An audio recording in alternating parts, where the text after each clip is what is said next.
I was on the radio the day that he died, Mm.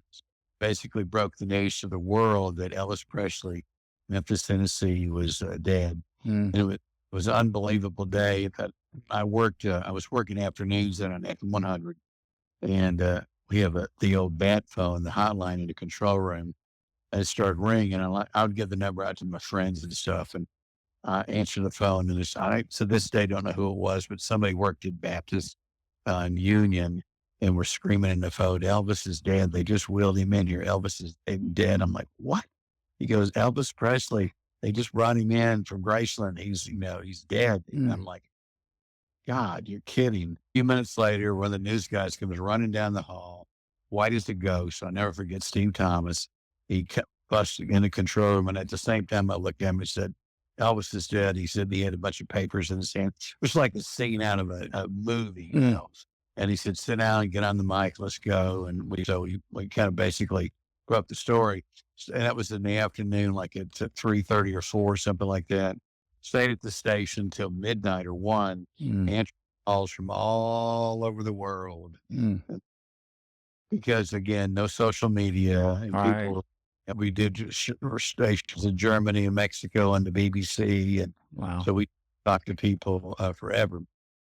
Crazy day, Everybody for, knows where they were at when they yeah, heard the yeah, news. Yeah. yeah, they did. Yeah. So a couple of days later, Sidney Mendelson, one of our sales guys, or he was like one of my running mates. We decided that, this is a big moment. We got to go out to Graceland. We got to drive out there and see what's going on. So it's chaos. It's Oh. thousands of people out there.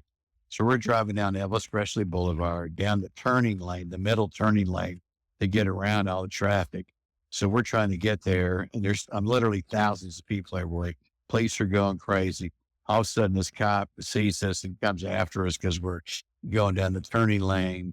We pull in the parking lot next door to Graceland. The guy gets out of the car and was kind of upset with us, and he goes, "Oh, okay, we're going to play rock. Go have fun."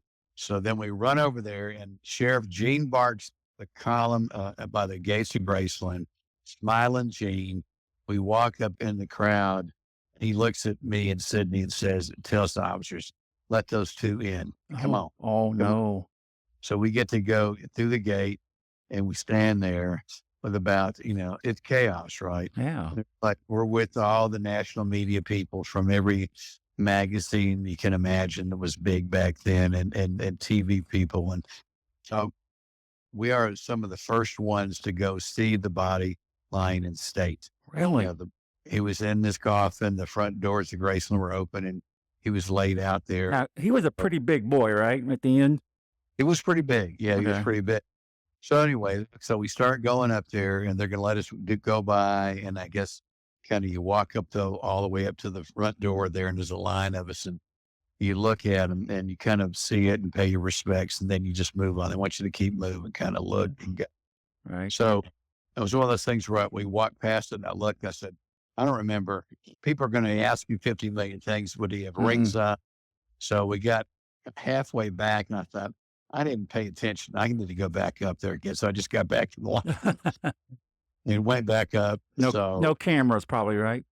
No, they wouldn't let you do anything. Yeah. Of course, there were no cell phones, so they were real. So when I got back up there, I heard a couple of the mafia guy go, "He's been through already." Yeah. So, okay.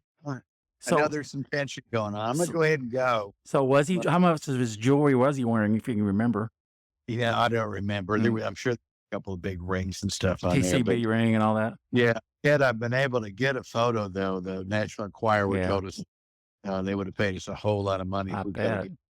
But I didn't want to mess with anything. So that was a pretty big day. That was around the world. I mean, it was incredible. And people forget too, they took him to his original place of burial and they had to move him. Yeah. They were going to try to kidnap him. Yeah. It was a big plot to kidnap Elvis. Yeah.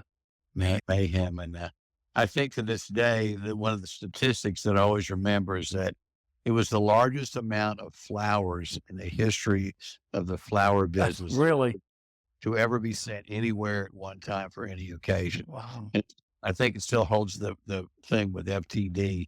It was amazing. If you can imagine, people sent it from all over the world. Oh, sure. It was celebrity. I can remember watching all that on TV. It's just as a kid, I was 12 probably, and Right, right. almost 13, I guess. But anyway, you knew how important Elvis was. Although I kind of missed the prime of him as growing up, but still, if you lived in the Uh, city, you knew how important he was.